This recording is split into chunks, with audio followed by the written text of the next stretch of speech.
yours. Hello, everyone. First of all, thank you very much for having me.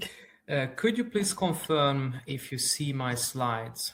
Yeah, I see that you're nodding. Thank you very much.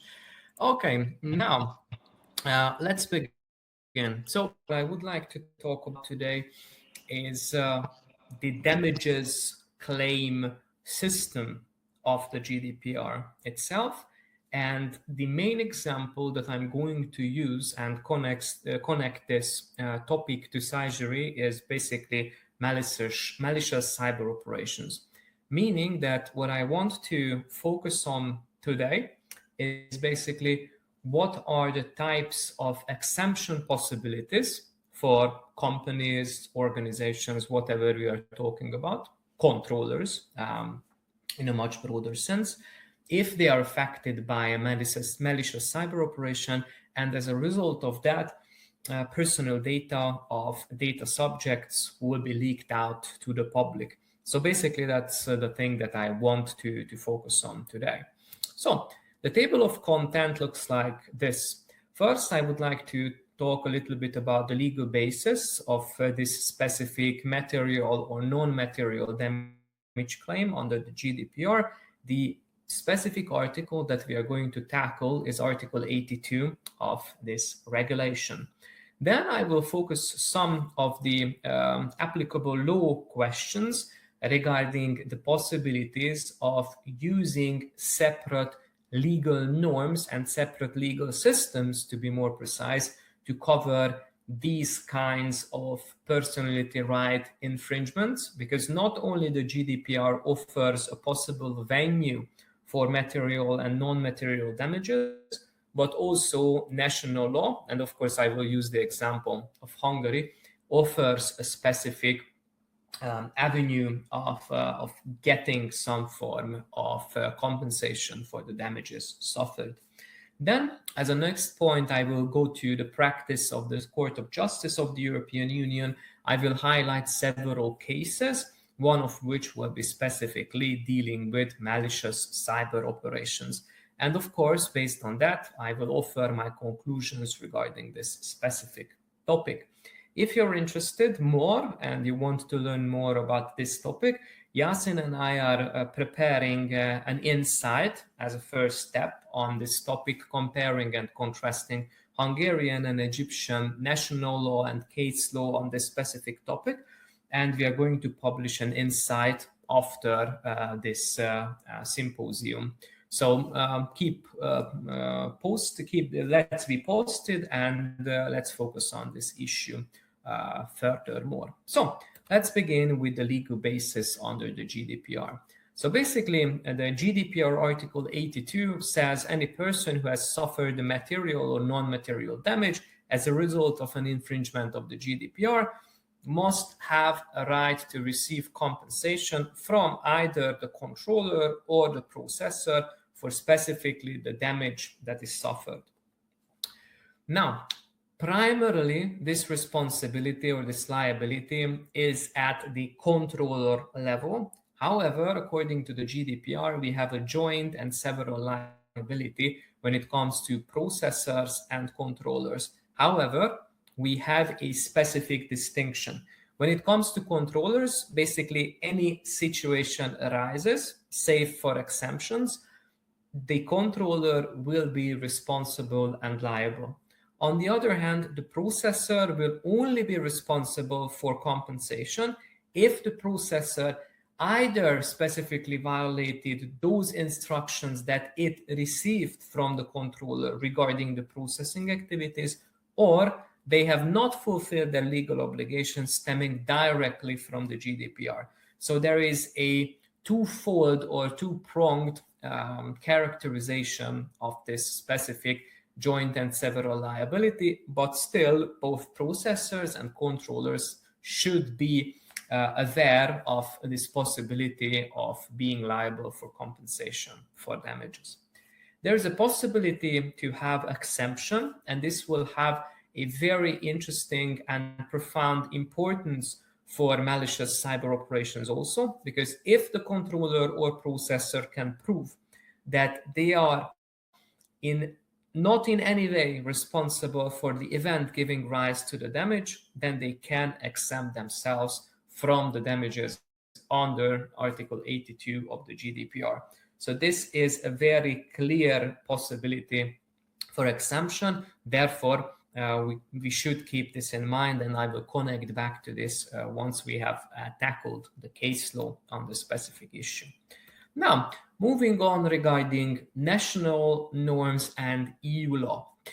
Basically, what I want to focus on, and my bottom line regarding this specific issue is that we don't have a GDPR regulated procedural code or procedural regulation to specifically address the issue of how. Meaning that if I want to rely on the GDPR and claim compensation for the damages that I have suffered, whether it is material or non-material, I need to follow my own national rules, making it available for, claiming compensation based on the GDPR. However, these norms can be drastically different based on this distinction, meaning that if I want to claim damages based on the GDPR, the procedure will be drastically different than if I want to do the same for personality right infringements under, say, the Hungarian Civil Code or any special rule under the Hungarian legal system, for example, the Act on Freedom of Information and Protection of Personal Data. These each are separate procedures that are not the same in the national ecosystem and national legal system. This had been reinforced by a very recent decision of the Curia, which acts as the Supreme Court of Hungary, meaning that there are uncertainties regarding the specific procedural rules that apply to GDPR-based damage compensation claims. And this is not an ideal situation, as there are some situations which I also experience in my practice. For instance, in cases when a GDPR violation occurs on the state level or the municipality level, the Hungarian procedural rules make it almost impossible to launch a claim based on the GDPR.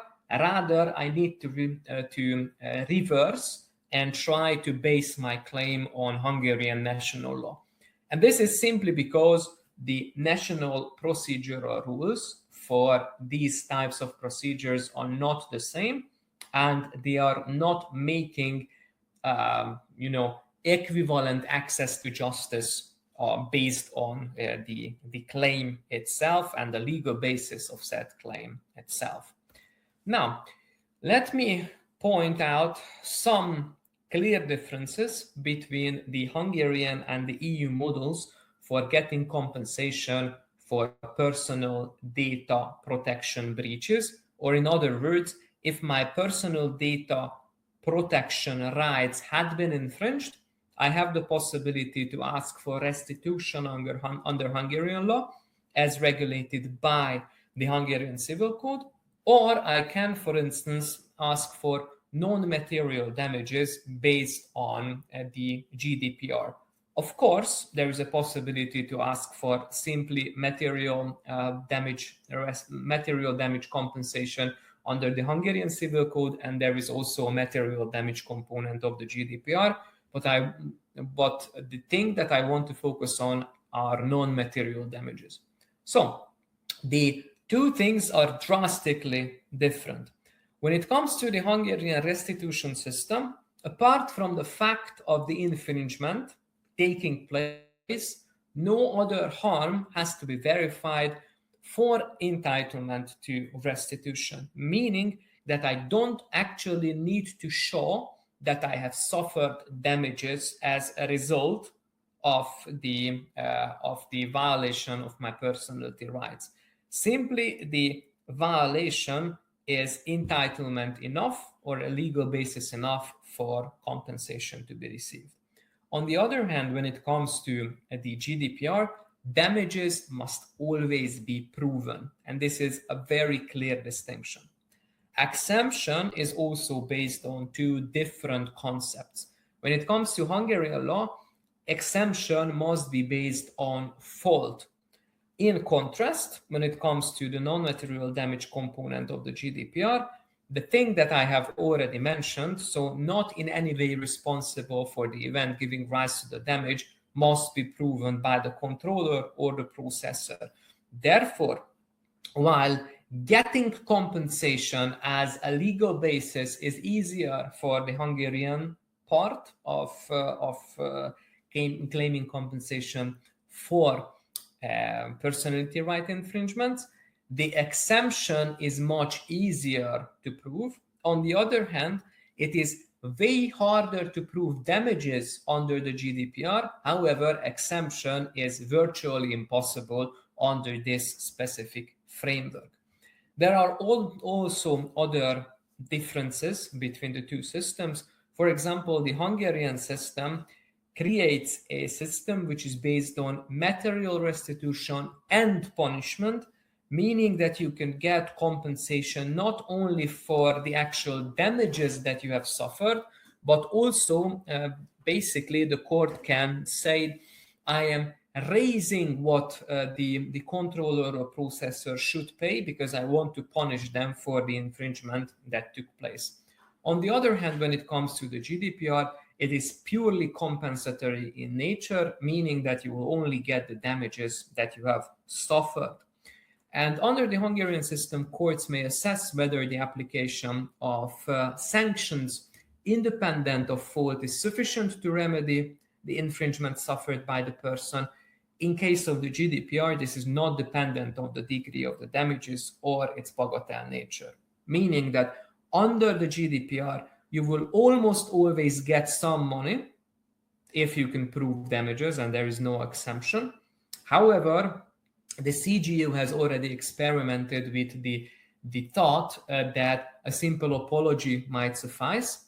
However, under the Hungarian system, if you have not suffered a serious enough damage, then basically an apology is the only thing that you will get. Therefore, getting money out of this whole legal dispute is way harder based on the Hungarian system.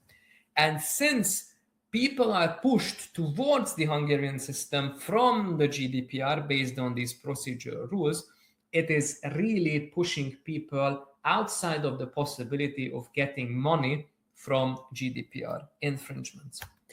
Now, let me give you one specific case that I want to mention, and this is connected, of course, to a malicious cyber operation. By the way, this is a court of justice case in this situation.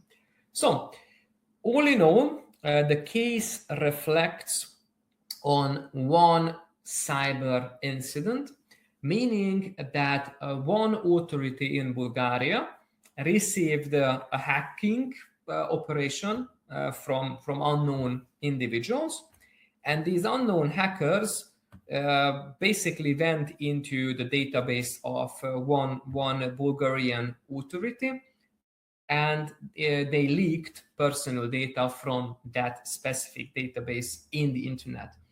And these included financial data as well. And of course, based on this, a number of data subjects have started to press legal claims against the Bulgarian authority, meaning that they did not care enough or did not provide a sufficient level of security that resulted in the possibility of this data breach by these hackers, meaning that they should be entitled for some kind of compensation, and the controller is therefore liable for such infringements. Now, what the court actually said in this specific situation is very interesting. First thing first, the Court of Justice has identified that the controller in question bears the burden of proving that the security measures implemented by it are appropriate, meaning that the controller will always have to show that in a specific situation, it has in fact implemented data protection and data security and information security measures, and that these measures are up to the task, meaning that they should, in theory, defend the data subjects from unlawful intervention outside of the organization. Now, the exemption of the liability system based on this, and of course based on the GDPR, works like follows according to the court. The damage cannot be attributed to the controller, where we have cyber criminals on one hand acting as third parties, and they gain access to personal data in the system of the controller, and this infringement therefore cannot be attributed to the controller. They have no control whatsoever of what is happening with these cyber criminals, but exemption cannot be granted from the liability if this cyber criminal intrusion is a result of the breach of the obligation on the side of the controller. Meaning, if the data controller did not create a sufficient level of data security measures, and that is the direct reason why cyber criminals accessed, or they had the opportunity to access these systems and leak personal data or access personal data, then of course this attribution or lack of attribution will not be enough to get exempted from liability.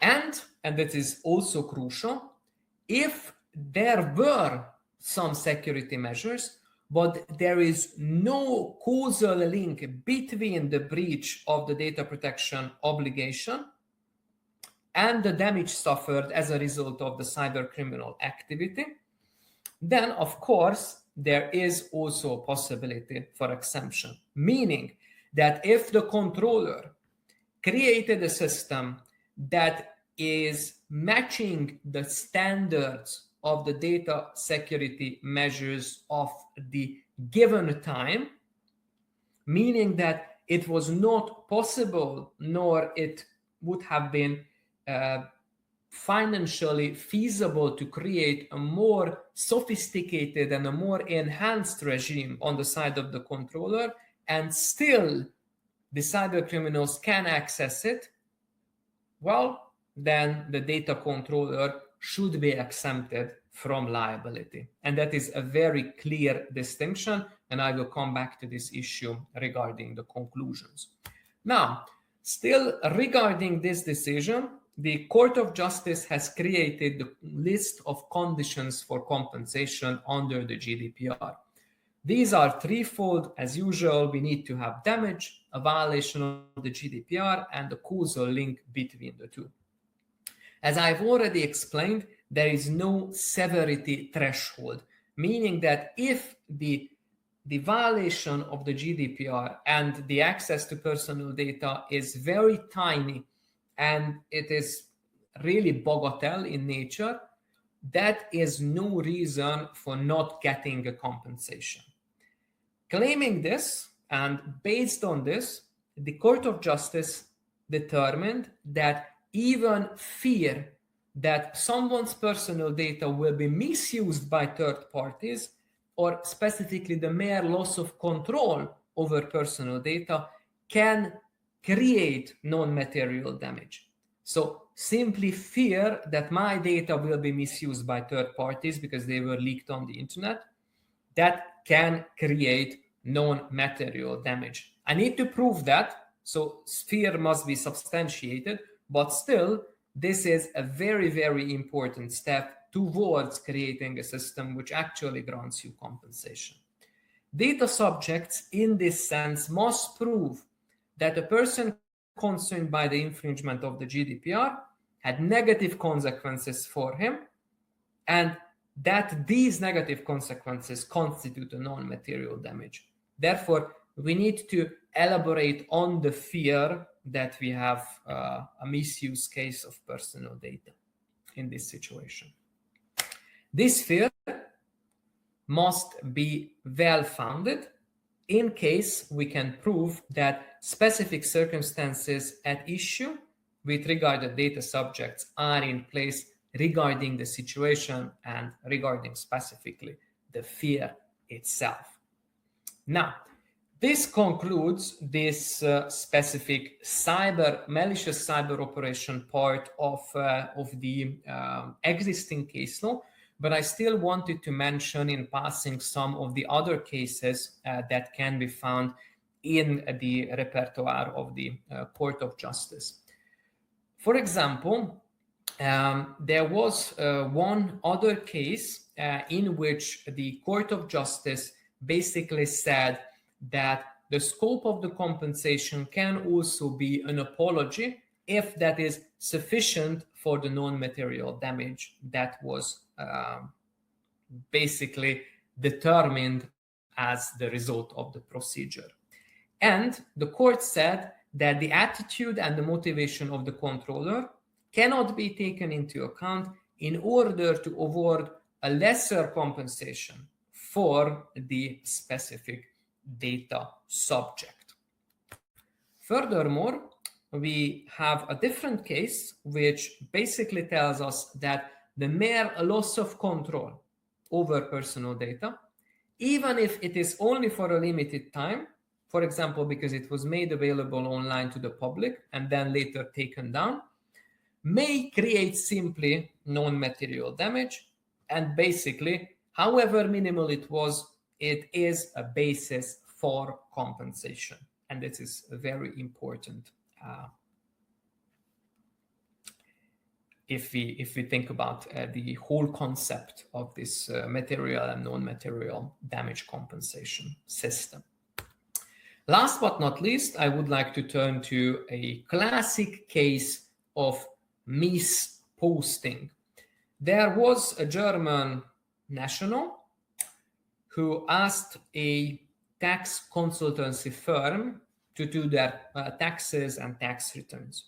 However, during this process, they have informed the company that their address has been changed.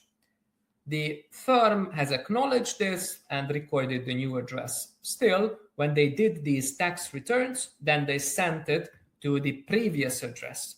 And on the previous address, this envelope were opened by mistake and later transferred to other third persons. Of course, our data subjects, who can be seen in the left-hand side, bottom left-hand side corner, were really fearful what happens to their personal data.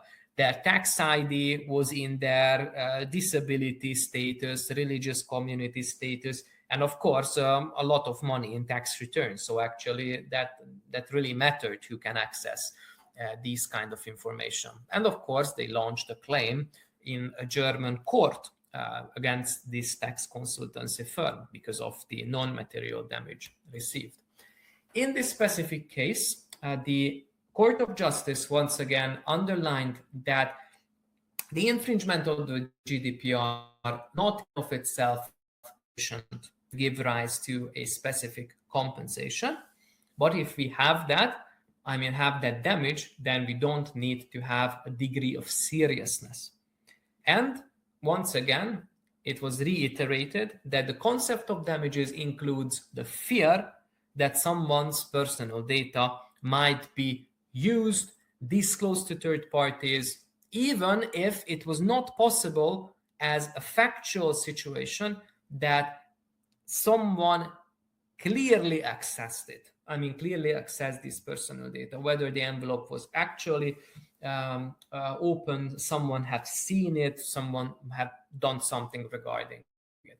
So the Court of Justice, in my opinion, basically wants to open up the possibility to have a very wide scenario for getting compensation based on the GDPR. Finally, arriving to my conclusions. So basically, when someone violates the GDPR, there might be two types of consequences. Either someone gets an administrative fine by a watchdog authority, or you can be liable for material or non-material damage claims. When it comes to non-material damage claims, saying that the violation of the GDPR took place is not enough, the injured party, specifically the data subject, needs to show that actual damages had been suffered. These damages might include simple fear of misuse of personal data by unknown individuals, and this can also be a form, for example, of malicious cyber operations in which hackers as third parties accessed personal data and they have done something with my personal data. They might have leaked it, they might have sold it, they might have done something about it. And that doesn't really matter what that something was. If there is a clear and substantiated fear that my personal data is out of my own hands, that is a clear basis for claiming compensation. However, these malicious cyber operations can be a ground for exemption, but only if the controller shows that there were adequate security measures both on the data protection and information security level. If they were inadequate, such exemption is not possible. So we need to really show that what we've done as controllers or processors match the requirements of the day. And finally, compensation in case it was a really small, tiny violation and small, tiny damages, then only an apology can be sufficient. So an apology can be sufficient instead of getting money, but principles of administrative fine determination will not apply to how much money you will actually get. With that, I would like to thank you very much for your attention. If you want to follow me on LinkedIn, please do so. You can do it with this QR code on the slide. And once again, I would like to thank you for this possibility. And of course, I'm open to any questions that you might have regarding what I have talked about. Thank you. Thank you, Dr. Klemen, for your excellent contributions to and providing valuable insights into one of the most challenging and rapidly developing areas in data protection law, first of all. And second, does anyone have a question for Dr. Klemen? Okay, so I have one. So would you mind going back in your slides to the part in which the court set up the topics that are needed to be proven to adjudicate damage? So if you go back, I will tell you which slide. Please go back. No, go back. Back, please. And there. So in the first a title regarding conditions of compensation, so the court established damage violation of the GDPR and a causal link. What I didn't find there that I think is important maybe to address according to your research would be first of all, do you know how the court is assessing the duty of care that the controllers have on subject's personal data, in order to define okay, this is the threshold that we should verify in which there are a sufficient measures or conditions for protecting personal data, if you can enlighten us with that. Thank you. Of course. So this has two parts basically. One is an expert question. The second one is a legal question. The expert question is very easy. So we have to see what kind of security measures were in place on a technical level. That needs to be assessed by an expert, and the expert will tell the court if it was sufficient enough in the requirement of the time when these security measures were in place. This area develops daily, basically, meaning that security measures must be assessed at the specific point in time when the breach is taking place. So, number one.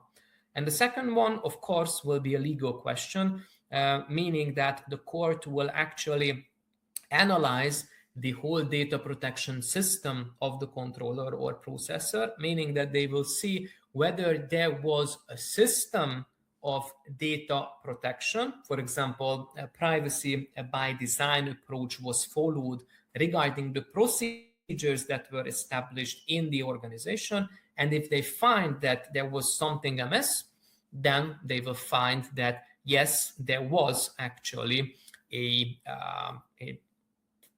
failure in the duty of care, as you have framed it, for the part of the controller or processor. Okay, and I have one last question, and this is regarding the procedure. Like, would you think that it would be advisable that under or like the GDPR have an amendment in which they establish whether a judicial or an administrative standard procedure for like the whole Europe regarding compensation? Definitely. So I think we need something that is more unified than the approach that we have today, simply because of the reasons that I have mentioned. So we have a very, very divergent process types, at least in Hungary. And the system itself was created in order to deter persons seeking justice to get their day in court, basically. And getting a unified approach would certainly resolve at least some of the tensions that are inherent in our system. Okay, thank you very much. So if anyone has another question, please raise your hand. No, any other question? Perfect. So Very